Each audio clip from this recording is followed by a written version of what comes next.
I'd like to welcome Coach Matt Jones of Matt Jones Hoops to the Coach's Edge podcast. Basketball training, player development business, consulting, based in Lexington, Kentucky. But Coach, you're all over the place. You run pre-draft, you run camps are in different parts of the United States. If you do, basketball events and kind of help college teams, get overseas for some tours, coaching experience, prep level, college level. At the pro level, you've been overseas, just a variety of different coaching experience and training experience, which is going to help all of our listeners as we get into this podcast, which is going to be excellent as we talk about, moving without the basketball, playing on and off the ball, context, and everywhere else this podcast is going to go. But here's the first question, Coach. Who's your player comp? If you were to explain to our listeners your player comp for, it could be a current NBA player, could be a past NBA player. What's your game? If I had to, that's a great question. You're coming out firing. I come being an Ohio guy originally, and the influence of my dad. I would go Mark Price. I had to Mm, pick a classic name. mm. Probably didn't shoot it ever as well as Mark Price, but Not many ever that have.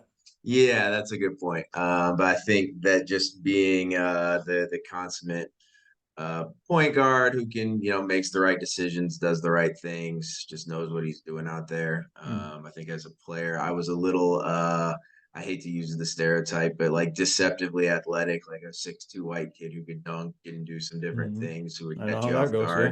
guard. But that would probably be the one I would go to Hmm. off the top of my head. I like it. Mark Price. We haven't heard that one, but it's funny you say that because a couple months ago, like on Twitter, a Mark Price highlight clip for like 90 seconds popped up, and I was like, this dude was killing, right? He Yeah. was one of the best point guards in the league for a stretch, right? I mean, in the Eastern Conference, I mean, if it weren't for Isaiah Thomas, right, for Detroit, I mean, he was killing. Obviously, Mark Price was a little bit younger, but very cool, very cool. You have coaching experience overseas, college, at the prep level. You're a high level basketball trainer. I mean, anybody who's trusted to help players in the pre-draft process, right? There's a reason they've been asked to do that. That's a great responsibility. How has the coaching experience that you have made you better in the player development space? The context aspect, probably, coaching at a variety of levels. There's certain things that I feel like are just universally, whether you're coaching, high school or at the pro level. You pick up on certain things where it's like, man, the best players, whether you're the best high school player or the best pro player, your shot preparation or your ability to read when to cut off the ball or whatever, those type of things. I just, you watch basketball like you live it like we do. There's certain things where this is our job to watch the game, and you do anything, you focus on anything nonstop. Mhm, On mhm. and sees of this is what the best guys do. I wasn't the best player, but I've been lucky to be around a lot of good players and see what they do, and I think that's able to help me kind of take experiences and apply them in their development realm. Yeah. And you mentioned as we were emailing prior to setting up this podcast, that age range of 12 to 18 and some of the lack of context there when it comes to continuing to develop players. What are some specific things that you teach your players and things that you see as a whole that in this space we need to continue to improve upon? What to do without the ball in your hands, I would say, is the number one.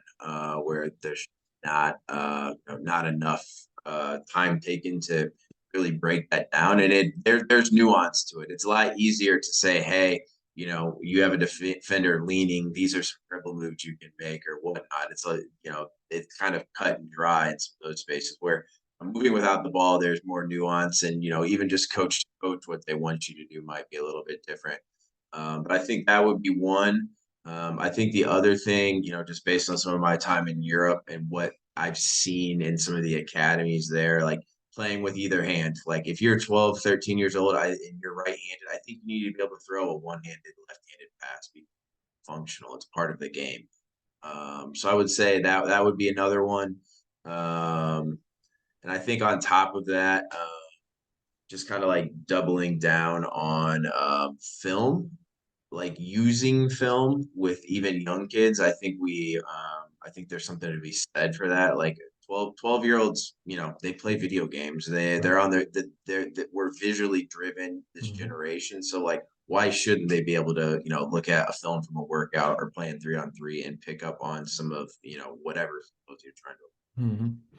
Mhm. So this is great. So let's pick those three pieces as we continue to dive in, moving without the ball, passing, and then film. All right. So let's go moving without the basketball first. Are there some specific things that you teach with your players, or maybe specific common actions from, as you said before, hey, watching the game? These are things that are common actions that are successful for teams at various levels that you try to work with your players to set them up for success and obviously improve their basketball IQ.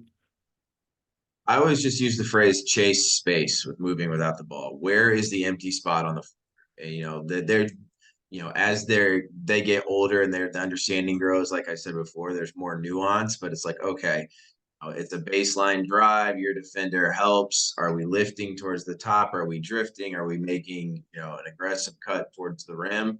You know, that can be broke down all sorts of ways, and your philosophy Mhm. may be different than mine. But where is the space at? That's where I need to go. Mm. And then if you're coaching them, they may, instead of aggressive cutting, they drift or they lift, and then we can maybe break down it more. But it's like, okay, at least chase the space, and then you're going to start to pick up on what works and what doesn't work. Mhm. I'd rather you cut and it be the wrong cut than stand still or not, move with. Like I always tell players, like I want them to be deliberate in their movements.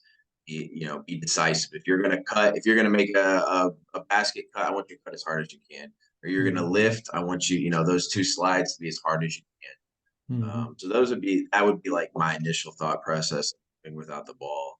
Mhm. And then I think from there, yeah, you can teach the nuance a little bit more. You Mhm. watch middle school basketball right now. If someone drives to the basket, there's usually four people standing. Yeah, yeah, 100%. Chase space, I love that. Easy for players to understand, right? It's clear, it's concise, right? Rhymes, right? Which is easy for kids to remember. So I love that from having a degree in education. I love, anytime we can be clear, concise, consistent with the word and the terminology that we have. I think that's great. I was doing a breakdown of game film for one of my players who's actually in Ohio, where you're from, and outside of Toledo, and we were talking about the same thing of like, dude, where's the space? He's left-handed, so he really likes to go left, really likes to go left. I'm like, dude, space is to your right, like go to space, and then you're going to be able to create a shot for yourself or for a teammate, which is huge. Let's talk passing. Last thing on the cut. If you said be deliberate with your movement, and I think that so often players are afraid to make a mistake, right? What if I cut to the wrong spot? What if, and talking with the Olivet coach in a podcast about a month ago, he's like, if you cut and it's not the right spot and there's a guy there, just screen for that guy and then he can cut. Like we're not, the mistake is not really doing anything. And as you said, just standing. So that's a great point as well. And it's funny you mentioned passing because another coach I was just talking to said the in his opinion, the biggest lost art of the game is passing the basketball. And it's not something that we talk about enough. Personally, I don't talk about it enough. We work on it here and there, but not as enough as we should. What are some of the things that you drive through to your players, and then how do we work on that in the training environment? The first thing I think, you go to a basketball camp with 10-year-olds, you and me are going to be partners. We're going to step and pass. And, and I think you need to, start out that. But from there, I'm like, that's not very dynamic. How many times am I going to throw a direct Right. pass right to you or whatever? So Mhm. I think starting like young is getting them to realize you're going to have to throw passes outside your body. And there's nothing wrong with me being partner passes and throwing a hook pass to you, even if and just starting to figure out like the physics of it. And they're not going to be good at it. I don't expect them to apply it. But also, if you don't start trying to at least expose them to that idea of like a more dynamic pass, they're not just going to magically going to be able to do it when they're 17, 18 college players. So I think that is like the first thing that I wish I understood more when I was younger. And then, because then you go to college, you're playing and you realize like, man, I don't really have all all the tricks I need to Yeah. solve some of these problems that are arising on the floor.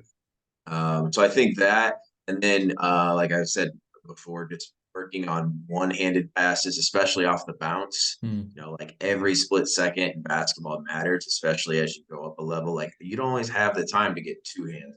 Mm. Sometimes you just got to get rid of it. So I think that working on, dribble move when you're doing your ball handling, but adding a pass or finding ways to just get repetitions of one-handed passes. And then I think to kind of stack on to the next thing is the number one thing I see no matter what level is players who struggle to hit open cutters Mm. off the bounce with ball pressure. And how many times, like I was at a high school game last night where I think there was 4 or 5 open cutters, but the person with the ball in their hands weren't able to get rid of it that quick, whatever. I'm like, well, in a high school game, especially, you just Mm. missed possibly 8 to 10 points. 8 to 10 points at any level is a lot of points. Mm. Mm. So those would be some of my general thoughts with Mm. Yeah, I love that. One of my buddies who coaches at Southern Indiana, we were talking about off-ball screening actions. I said, what are the hardest things for your guys to get down as far as the reads? He's like, the hardest stuff for ours isn't the screener, it's not the cutter, it's the passer. Making sure it's on time and it's on target. A lot of times our guys at their college, Division One school now, like they're reading the screens, they're setting them properly, but that pass, man, that pass and being able to get it to our cutter on the move at the right time in the right spot is huge. And I love how you mentioned at the younger levels passing outside of our space, whether that's passing over the top, outside of our body. Are there any specific drills that you use maybe at the, even the junior high level or for a high school team that maybe is a little lower level that, you found effective? one. I mean, it's just doing like what I would call like a continuous penetrating kick. Maybe get 3 guys out there and then giving them, kind of stipulations. Okay, everything has to be a one-handed pass. Everything has to be a hook pass. Everything has to be a push pass off the bounce. Everything has to be a jump stop, pivot to a hook pass. Just let them kind of be creative, but give them a couple stipulations of okay where actions to happen. I was doing that with my pro guys in practice just for them to Mhm. stay sharp. But I think that's like a good one that you can then kind of build off of, and then maybe instead of 3-on-0, it becomes a 3-on-2 or a monkey in the middle situation or whatever. I Mhm. think that is like a good foundational piece from Mhm. there. And then something did a lot last year in the pre-draft process is I got one of the like weighted balls. We did a lot of like driving stuff with the weighted balls Mhm. where your hook pass is going to get pretty good throwing a top ball. Mhm. And that those would be some just general ideas. Mhm. Yeah, I love that. We do this is for our like elementary, younger middle school age kids, but like let's say there's a group of 3 of us. I have the ball and you're facing across from me and I'll pass it to you. And then I go close out on you. And then there's a Mm-hmm. person behind me and you can pass however you like, but it's not going to be straight in front of your body because I'm guarding you, right? And then we'll say, okay, you can pivot, but no dribble. So you got to pass outside your frame. You can use your pivot. You can pass however you like, but it's not can't be a what I call a lollipop pass, right? Because that's Mm-hmm. like taking candy, right? So any pass but a lollipop pass, working on passing outside.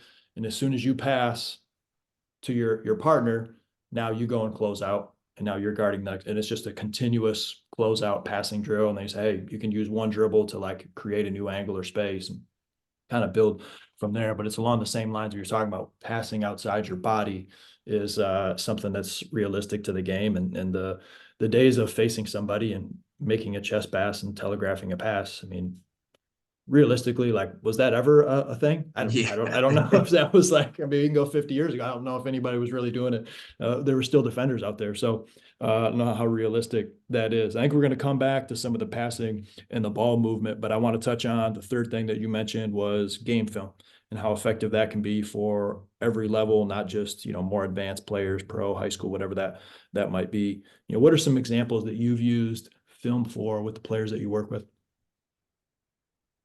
Probably one of the cooler things I've experienced is every summer, like you guys do a lot of like camps with younger players, middle school. So some of the middle school camps, what I started doing is we'll play 3-on-3 or 4-on-4, and I'll film it. It's on my iPad, cut it up, and the next day we'll do a film session. And the I kids love thought it that. was the coolest That's thing awesome. ever. But, I being able to show them at that as a reference point, and then, okay, we're gonna go do 4-on-4 again the next day. And right after we get done doing film, and having that as a reference, and like seeing just the difference day to day. Well, Mm. obviously the repetition, they should get better, but I really think like the film aspect kind of, I just think in general, we don't give kids enough credit for how smart they are and Mm. what they can take Say it in. again. Say it again. um, so that's one piece for sure. Just like on a practical lower level. And then, jumping to the other extreme, like last year was the first year I was able to lead my own pre-draft workout stuff. We filmed every workout. And same thing, we'd play some 2-on-2, 1-on-1, whatnot. Breaking down, like we talked about before, skill application. Hey, you it was a left-handed pull-up, you use right left footwork here. I thought, the sequencing was good. What I think that helps when we're, working with those guys. We're trying to break down little things and get really, elite at simple things. That would kind of be the other end of the spectrum, because I think there's value in film and player development realm. And I know some people film their workouts, some don't. But then also using it as your own, listen to yourself. I know a lot of people don't like hearing their own voice and all that, and sometimes we sound dumb. But well, if I sound dumb listening to myself, it may sound dumb to the player. How can I better, speak eloquently? Oh man, that's so good. I'm currently running a youth basketball 3-on-3 league that runs through the end of February. And we're gonna film. Like hearing you say that, and then I can come back the next week or send, some email clips out. That's great. That's great. I love that because there's so much teaching. Like the number one thing we played last night, right, with our team in our league, and the number one thing I was talking about was moving without the basketball and how we can get open, right? Because we got guys that they'll move, but they're generally like behind the defender. They're not initiating contact. They're not doing a great job, as you said, chasing space, and they're not being aggressive to the ball in those opportunities. And uh, to demonstrate and to do all those things, explain, sure. But the film piece, we're definitely going to add the film piece as we finish out the rest of the season. So thank you for, I'm already better. I'm already better because of our time spent together, which is great. I want to get back into the context. How can we as coaches do a better job? And I think this is as a high school coach, I think that we may have the problem of assuming, and I see this a lot because if kids haven't at the junior high level, at the freshman or JV level, been taught certain things, they get to the varsity level, which is the majority of our members, my clients, and things like that. We assume they know something, and they don't, right? And then in the training space, I see a lot of basketball trainers, and I can be guilty of this. Of like, I'm excited. I want to get to the work. I want to get to the work. And sometimes I don't take the time that I need to explain the context in the game situation of what we're actually working on, so we can benefit as much. What are some things that you've done to improve in that area? Probably going back to what I said before, and mixed with what you're saying with assuming things, is players already, that you have to meet them where they're at. They already have a foundation, and so I'd rather start things out saying, okay, you're playing off the ball, and in the 45 spot, on the spot, or whatever you want to call it. The ball's driven. I'm going to ask them, what have you been taught? What do you see? And just see what they have to say. Because some of them may have no, like you're Mhm. saying, and I'm assuming, and that's shame on me. I'm glad I asked. Or they're going to say, I'm going to 45 cut here. Okay. Why are you going to 45 cut? And most of them are going to be like, that's just what coaches told me, and they're doing what coaches ask. But okay, now I know where they're at. Now I can, well, this is why we 5 cut. Mhm. This is what it does for your partner playing in the corner. Now they got more space for their lift or their drift. You may not be the shooter you need to be yet, and that's why coach had you 45 cutting, because the best thing for your team is for you to be going towards the rim, catching the ball, trying to finish. So I think finding a baseline of where they're at already and where their understanding is the first part of like Mhm. providing context. Mhm. Mhm. Um, That's great. because I could say a million, all sorts of breakdowns, but that goes right back to what I assume the player already knows. And if we're not, if what I assume and what reality is, what I'm doing might be kind of, so I would say that would be the first part. The second part with context, I think understanding, like, I work with high school players like you do. I go to a lot of their games Mhm. and seeing, I'll make little notes on my phone, seeing just what their coach has them doing. Every school's got different philosophies and all that. So, like this time of year, especially, I'm trying to do stuff. Well, we work out on Sundays a lot because that's when kids are free. You know, my big thing is I want to do stuff on Sunday nights that translates to a game on Monday or Tuesday. So making sure I have the context of how they play and say, hey, I went to the game the other night. You had three, I saw three baseline drives, or you were playing in the corner and you got caught flat footed, or so I think finding what applies to them to what season they're in is important. And then once the high school season's over, I don't really honestly care what their high school coaches do. I'm trying to give them a broader, perspective of like, all right, these are also lots of options. Coach may have you 45 cut or exchange or whatever, but there's all sorts of other things. This is what I'm going to show you. I'm going to expose you to it all. And then, I like we just said before too, I'd say the last thing I would say is going back to film as a piece for context. Yeah, 100%. You mentioned in our email, the majority of the time when we're playing the game, we do not have the basketball in our hands. No question, we need to be effective when the basketball in our hands, and it's going to give us more playing time and whatever else that might be individually and to benefit our team. But what are some things that you emphasize with your players for how they can impact the game for that 95% of the time when the ball's not in their hands? Probably two things I would say first. For one, I just think running the floor is harder Hmm. and like I've never met a coach at any level ever who doesn't love a player who's going to sprint their butt back on defense hard and they're going to run the wing hard or rim run or whatever fits their position. Like if you just do that, you separate yourself from 99% of the players. Like you go to any game and you see someone who just runs really hard, they Yeah. stick out like a sore thumb Yeah. because it's so rare to see. Hmm. So And you I hate would to guard say somebody who does that. for They're sure. every time, boom, they're gone. It's like, man, okay. And we've both been doing this a long time. I can think of maybe like four players I've been around ever where I'm like, man, they Just hard. go. Yeah. And think how many players I've encountered in my life, and I can think of like four. So that would be one. And then I think the other thing is just understanding where you need to be. Like making sure, shell defensive principles, offensive stuff, making sure you know where you need to be and like communicating with your coach or whoever, like, is my spacing right? Should I have rotated here, whatever. Like if you're just in the right places when you're supposed to be, which, there's it's a thing to do. It seems easy, but very rarely are you, on where you're supposed to be when you're supposed to be Hmm. and I think that doesn't take a lot of, perceived skill. There's some nuance to it or whatever, but you'd be the most unathletic person ever and run the floor really hard and be. Hmm. Hmm.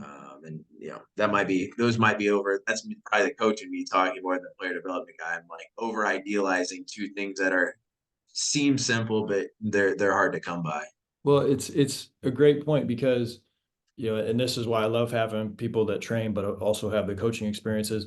Like those things help you win games, but they're not talked about enough. They're not emphasized enough. But boy, if we really run the floor hard, not just offensively, but we get back defensively as well, right? What are our rebounding philosophies? Are you an offensive rebounder? Do you crash every single time, right? When you're a closeout, are you there when the ball gets there? Or are you getting there before the basketball gets there? The slight relocation off the ball, right? And I'm telling some of our players all the time, it's like just because you're open in the space that you're at doesn't mean the player that has the ball can get the basketball to you because they're being pressured and they're at a certain location out on the court. So it may seem like they should give you the ball. It's not that easy. You being able to literally lift 3 feet or drift down to the corner 3 feet can make all the difference in the world and getting that pass there and you getting a shot or being able to swing or whatever might be. Those little tiny details that aren't talked about enough, those are the things that lead to winning, which gets back to your experience internationally. What were some of the things that you picked up over there that now you make you better coming back to the States and working with players here? The style of play in Europe especially is like Hold what on. I apologize to interrupt. I don't know this. This is either brand new question for you. Give me and our listeners a little bit of context of your experience overseas, and then come back to the question I just asked. my first experience abroad, so I was kind of on two far ends. My first experience abroad, I was an assistant in Israel, in First Division Israel, with Maccabi Tel Aviv, Hapoel Jerusalem, high level basketball, really athletic league. And then I've been a head coach in Albania, which is like entry level. A lot of first year players, guys making 1,500, 2,000, like $500. So I saw both ends, but of play honestly wasn't that different. It was just that's it and skill. So some of the things I took away there, for one, the number one thing just offensively is like short rolling is so much more prevalent in Europe. And in US, you just you pick and pop or you dive a lot of the time. So just the effectiveness of short rolls, which I feel like could be a lot more effective with high school and some small college stuff where there's a lot of smaller bigs where they can catch it at 15 feet and play make out of it. So that was probably my biggest adjustment when I first went to Europe, is like ball screen defense was so much different with short rolls. That would be one thing. I would say another thing that kind of stuck with me is the amount of aggressive cuts towards the rim. Here, everything is drive, kick, space, relocate for three. Like Europe, a lot more aggressive cuts to the rim, side, strong side, wherever.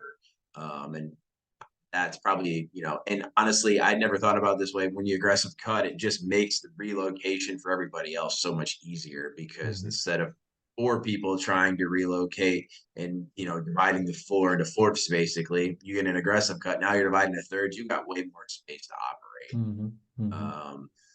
And then I would say lastly, in my experiences abroad, like I never saw a single illegal screen called ever. So like your ability to get open, fight through on the offensive end, you've got to be able to get open.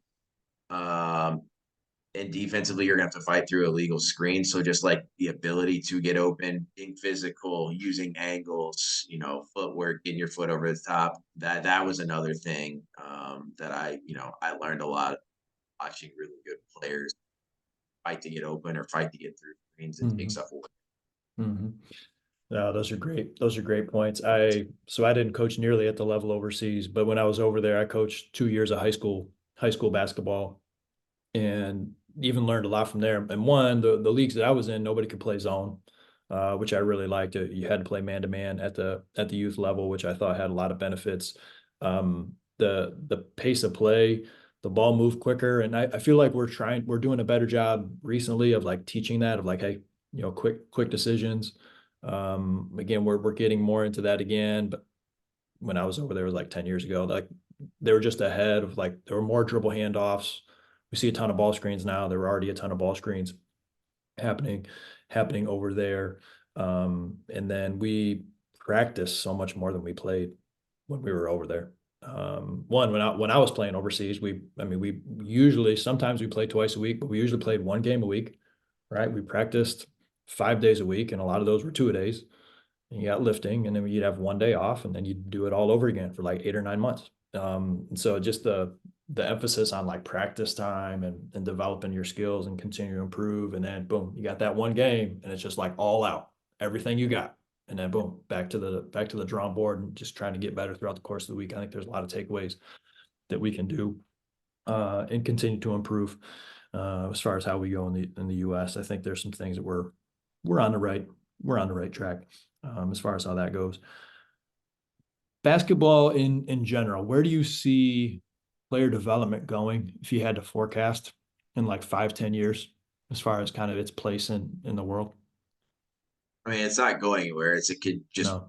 growing, like player like, well, I think it's pretty well, just everyone is in agreement. Like players have never been more skilled than they are now, at least with the ball. Mhm. And that's only going to continue. Uh, to me, where I wanted to go, I think athletic development, like us understanding biomechanics Mhm. and the stuff that we would consider this is for strength and conditioning people. I think if you're going to be really good at player development, you have to have at least a baseline of Mhm. that. I would say that's one.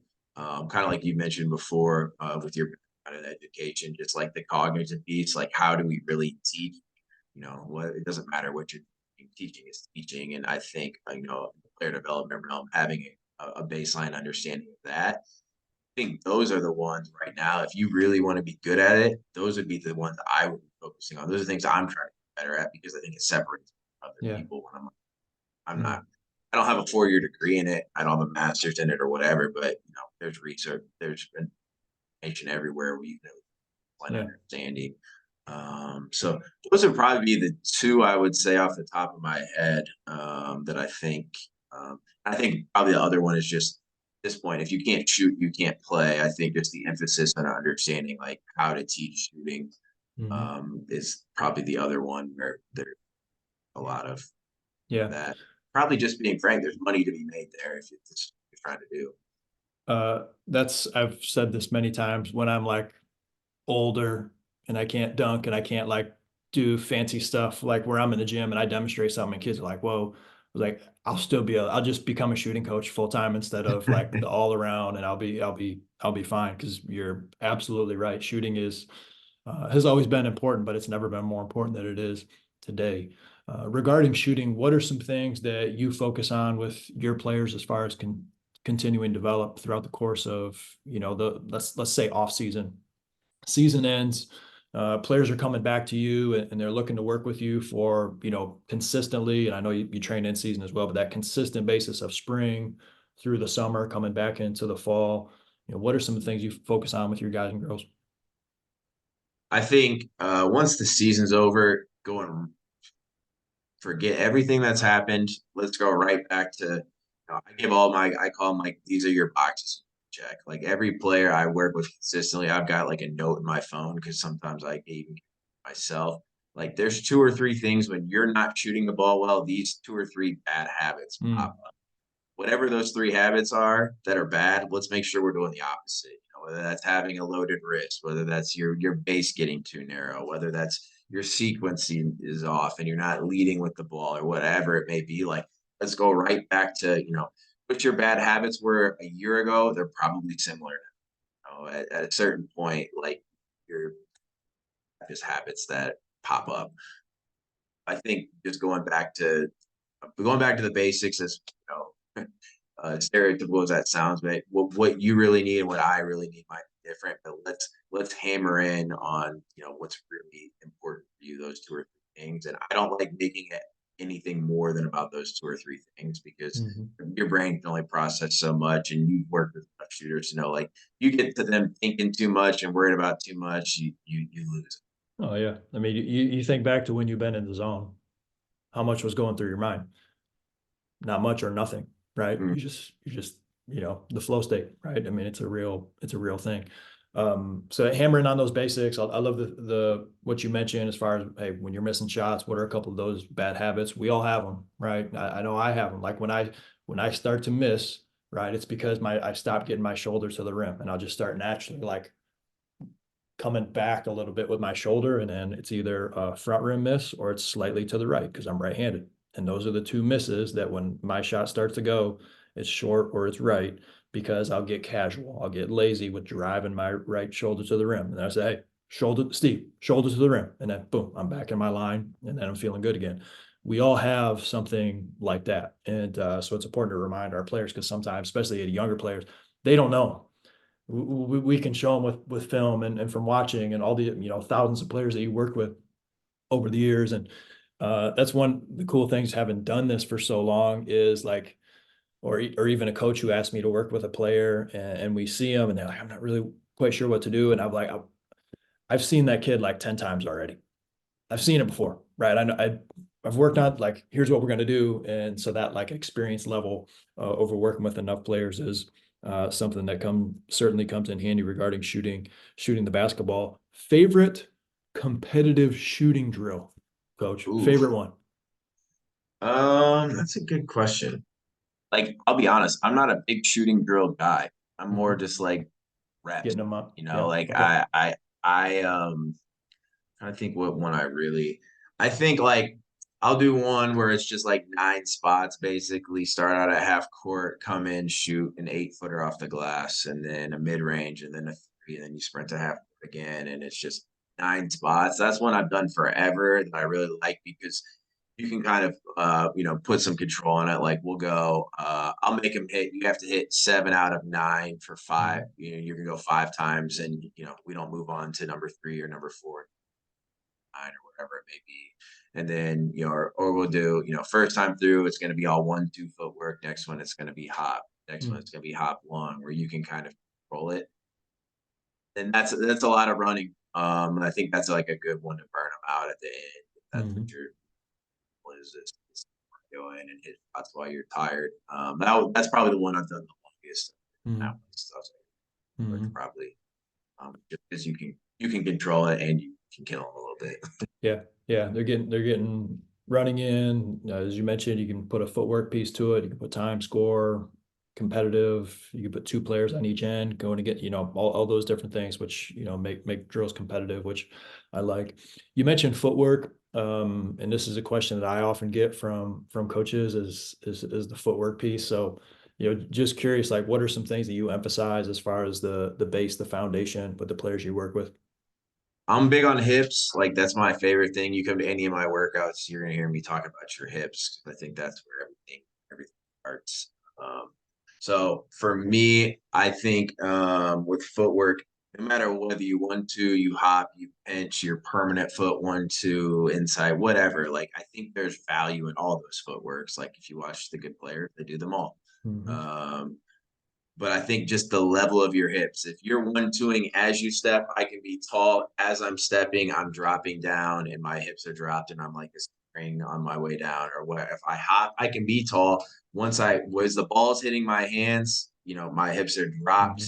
Mhm. No Mhm. matter what, no Mhm. matter what footwork we use, when we get to the important part, the money time, and your first is loaded, it all looks the same. We're all Mhm. trying to get to the same point. If you're Yeah. hit, your hips are what drive everything. And I'm always amazed at how many players miss short, where it's Mhm. like, if you're a high school kid, who's, grown and even if you're just average size, you should be able to shoot the ball from a foot behind the high school 3 point. It's not, it's an issue with your sequencing, or it's an issue with your hips. If you're Yeah, not it's not a dropping your strength issue. hips, yeah, and I don't think the average person grasps that sometimes, or Mm. players understand. Like, you're more powerful than you think, Mhm. but your hips never drop. And a lot of that for a lot of them is they're either weak through their hips or they're stiff through the hips, which Mhm. comes with puberty and growing and all that. But I also, work with pro guys who doing lunges is really hard on them, or Mhm. dropping down and doing some like yoga poses, 90 that it's impossible for them because their hips are terrible. I'm like, well, Mhm. it's all correlated. Mhm. Mhm.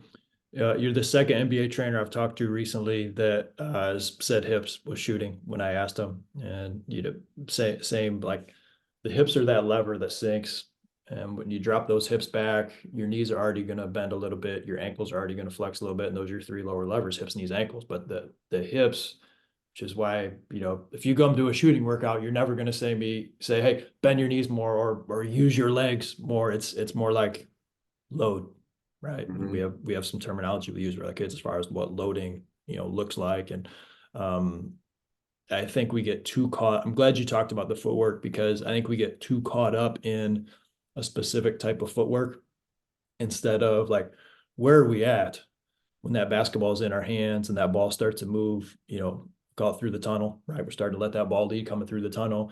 And, as far as our stance, our base, our foundation, like with a shooting stance, like, what should that, I want balance and I want rhythm from our feet, right? How you get into that balance and rhythm could be different based on are you curling? Are you flaring? Is it like a lateral relocation? Is it into a dribble pull up? Is it like a straight line pull up? Or are you kind of getting into a side step? Like there's a million variations that could require a different piece of footwork.